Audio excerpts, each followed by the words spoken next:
Son las 7 de la mañana con un minuto. Se encuentra con nosotros Fernando Bustamante, ex asambleísta, ex ministro de Gobierno, catedrático universitario. Buenos días. Gracias por aceptar esta invitación. El tema está planteado. Se está hablando de una nueva consulta popular, se dice para reformar artículos constitucionales, pero también, según lo ha dicho el propio doctor Julio César Trujillo, entre otras cosas, para que las cosas que hemos hecho no puedan ser revisadas por quienes vayan a sustituirnos en el cargo, se ha dicho. ¿Qué opina de esta propuesta? Buenos días. Bueno, en primer lugar hay que tener presente que es una propuesta que todavía no está bien estructurada. O sea, son ideas que se han lanzado al viento, todavía no sabemos exactamente qué es lo que se quiere preguntar, no sabemos exactamente el contenido de lo que se quiere preguntar. Pero lo primero que habría que señalar es si es necesaria una consulta popular para una serie de cosas. ¿Para qué es necesaria? ¿Para qué jurídica y legalmente es necesaria? Y muchas de las cosas que se han dicho, se han comentado, son cosas que simplemente se pueden hacer con cambios legales, que no requieren una consulta popular, que no requieren cambios. Por ejemplo, se ha mencionado, aunque no se dijo ahora, que se quieren hacer normas para, por ejemplo, hacer que los asambleístas que se han visto involucrados en hechos delictivos o en crímenes, bueno, puedan ser destituidos. Eso está en la ley, ya existe, y si hay que reforzar esa ley se pueden introducir enmiendas a la ley, ¿no? Hay que tener cuidado en el uso de la consulta popular, de la democracia, digamos, semidirecta, ¿no? De la democracia plebiscitaria, debe ser un recurso excepcional, ¿no? Y hay que tener muy claro otra cosa que es muy importante, que si se trata de reformar la estructura del Estado, como se ha mencionado, por ejemplo, eliminar el Consejo de Participación Ciudadana, cosa con la que yo estaría absolutamente de acuerdo, ¿no? Como objetivo.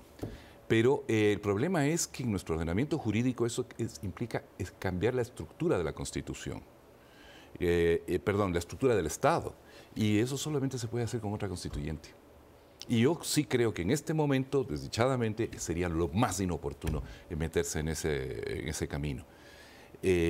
O sea que hay que ver exactamente cuáles son las propuestas. Ahora, fíjese bien, cuando se habla del blindaje, ¿no es cierto?, para que quienes vengan luego a ocupar los cargos que ya no deberían ocupar porque su mandato expiró el 30 de septiembre, el Consejo de Participación Transitorio, nadie que venga luego pueda deshacer o reformar lo que ellos hicieron. Bueno, solo un comentario. ¿Qué pasa si por ahí gana la posición de que sí puede ser, digamos, reformado, cambiado lo que hicieron? Un plebiscito se puede perder, ¿no? Y por otra parte, es inútil, porque, por ejemplo, si es que hay desafíos judiciales a algunas de las decisiones que ha hecho el Consejo de Transitorio, supongamos que alguien va a los tribunales a pedir, porque sostiene que ha sido indebida y ilegalmente removido de su cargo, o que el Consejo, que debió estar vigente solo hasta el día 30, hizo algo, en fin, en contra de sus funciones, que usurpó funciones o que se extralimitó, y eso termina en tribunales. El hecho de que haya un referéndum o un plebiscito blindando no cambia absolutamente nada. Imaginemos, supuesto no consentido, que las cosas terminaran en una corte internacional. Por ejemplo, me imagino que el ex defensor del pueblo, Rivadeneira, fuera a una corte internacional. Esa corte internacional no tiene absolutamente ninguna obligación de acatar lo que un plebiscito, un referéndum haya dicho. Y si es que esa corte falla en contra del consejo actual, esa sentencia, ese dictamen es válido y es vinculante.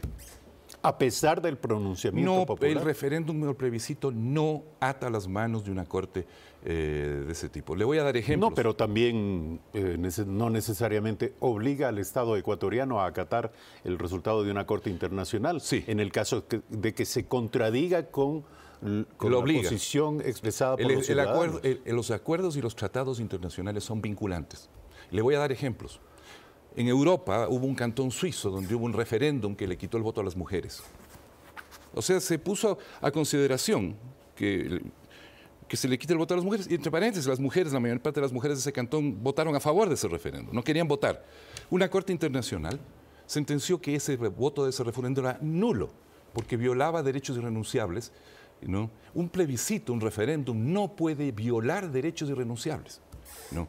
Si el día de mañana, en un caso absurdo, ¿no es cierto?, en este país alguien decide hacer un plebiscito para restablecer la esclavitud o establecer la monarquía o no sé qué, la monarquía absoluta. Pero está absoluta. poniendo, si me permite, ejemplos extremos. Sí, ¿no? pero es un ejemplo para que usted vea lo que puede pasar.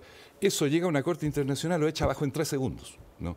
O sea, hay principios que tienen que ver con derechos fundamentales, derechos humanos fundamentales, que no hay referéndum ni plebiscito que pueda modificar, ¿no? Porque de lo contrario caeríamos en el riesgo de que derechos fundamentales humanos estén al vaivén de los avatares de la opinión, ¿no? Algo que comienza. Por lo tanto, lo que quiero decir es lo siguiente: si se quiere hacer un blindaje respecto a la actuación de quienes sucedan a los de la, digamos, del Consejo Transitorio, habría que ver exactamente qué se blinda. ¿Qué se quiere decir? Que, por ejemplo, el futuro Consejo no va a poder revisar nada de lo que hizo el anterior. Bueno, está bien, pero hay un riesgo político muy grande con la inseguridad jurídica que se deriva de ello, que es que se somete a una campaña. Y usted sabe cómo se mueve la opinión pública en función muchas veces no del tema específico, sino, por ejemplo, del deseo de castigar al gobierno de turno o por cualquier otra cosa, puede resultar en que pierdan, ¿no? Incluso eso puede ser interpretado como un mensaje para quienes vengan que sí, que tienen que revisar, ¿no? Yo no entiendo por qué es necesario blindar, ¿no? Me parece lleno de azarosas consecuencias, me parece imprudente y me parece innecesario. En esa dirección iba la siguiente inquietud, que sí, tiene que ver con aquello de que un referéndum en un momento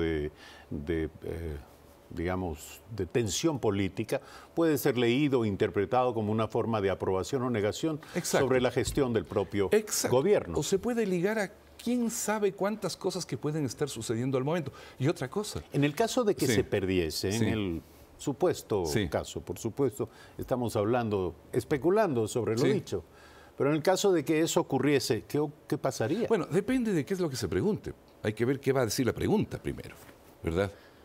Asumimos por lo que se ha dicho, ¿está usted de acuerdo en que lo actuado por el Consejo de Participación Transitorio no se ha revisado? Insisto, hay el riesgo de que la pregunta se pierda y se interprete obviamente como un mandato popular para que se revise. ¿Qué ocurriría en ese caso? Bueno, volveríamos a Habría crear que una volver situación al día siguiente de la consulta de febrero. No. Tampoco es eso, porque la pregunta no es ¿aprueba usted y ratifica lo actuado por el Consejo Transitorio? La pregunta entiendo que sería ¿se prohíbe? ¿Está de acuerdo con que no sea alterado? Que no se pueda revisar, ¿no? En efecto. Ni en parte ni en todo por las autoridades que le sucedan. Es otra cosa. Simplemente quedaría abierta esa posibilidad, por ejemplo, de que algunos casos volvieran a ser examinados y se volviera a sentenciar o a dictaminar sobre ellos. El problema es el siguiente, que un voto desfavorable a la pregunta podría ser fácilmente interpretado, yo creo que de cajón se interpretaría como un mandato para revisar, ¿me entiende? Y terminaría siendo un boomerang.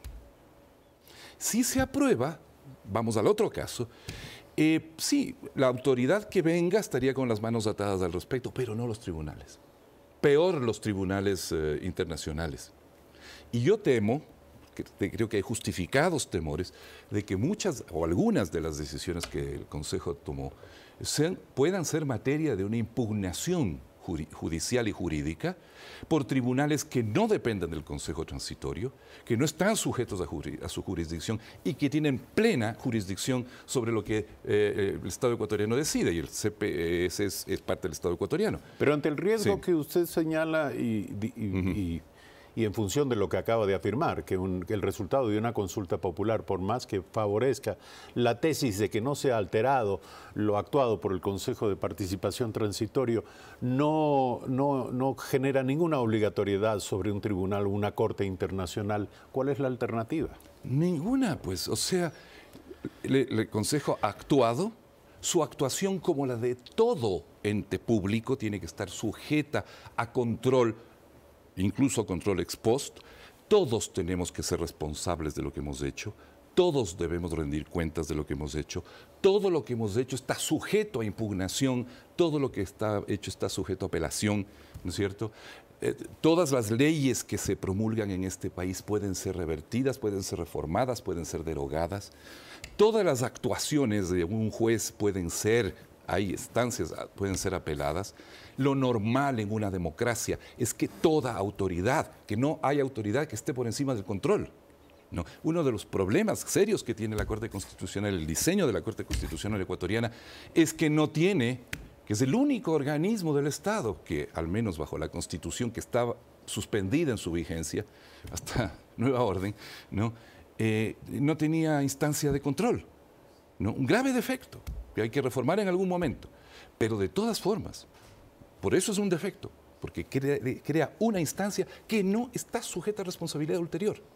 Y no puede ser que nadie, por santo y bueno que sea, por maravilloso que sea, puede estar indemne e inmune, blindado ante la crítica, ante la revisión de sus decisiones, ante la impugnación de sus decisiones, ante la revisión de sus decisiones y a las responsabilidades que dimanen de ello. No podemos crear gente absolutamente irresponsable, porque quien no responde, quien no puede responder, es una persona irresponsable. Son las 7 de la mañana, 12 minutos. Estamos dialogando con Fernando Bustamante, catedrático universitario, ex legislador, ex ministro de Gobierno. En este contexto cargado de dudas, se está hablando también de la muerte cruzada. ¿Qué opina usted sobre eso? Yo sería muy reticente a una muerte cruzada. En general creo que es un mecanismo que se debe utilizar de manera extremadamente excepcional. De hecho, no se ha usado. Creo que es un recurso, es una especie de bomba nuclear en el sistema político que entraña enormes riesgos. No veo su necesidad. ¿Cuál es el propósito? Para el Ejecutivo sería de un riesgo enorme, dado el desgaste que ha tenido el gobierno, que lo ha tenido fruto de la situación económica, en fin, a veces incluso del natural desgaste del ejercicio del poder, ¿no es cierto? Corre el riesgo de quedar en una situación, de perderla, de perder después el plebiscito, el referéndum, o de quedar con una situación legislativa aún peor que la que tiene ahora. O sea, yo no entiendo cómo para el Ejecutivo podría ser eso una idea razonable. Yo creo que esto es una propuesta que están lanzando gente que precisamente lo que espera es salir, digamos, desestabilizar la actual situación.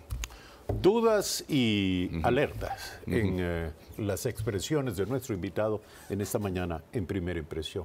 Gracias por aceptar esta invitación esta mañana, Fernando Bustamante, catedrático universitario, exministro de Gobierno, opinando sobre algunos de los temas que por el momento, como usted bien dice, son apenas especulaciones, no hay precisión al detalle respecto de los contenidos de estas ideas, pero ya comienzan evidentemente a ser discutidas. Ya regresamos, en un instante estaremos aquí con Ivonne Baqui, embajadora de Ecuador en Qatar. Vamos a analizar, vamos a evaluar el resultado de la visita del emir de Qatar.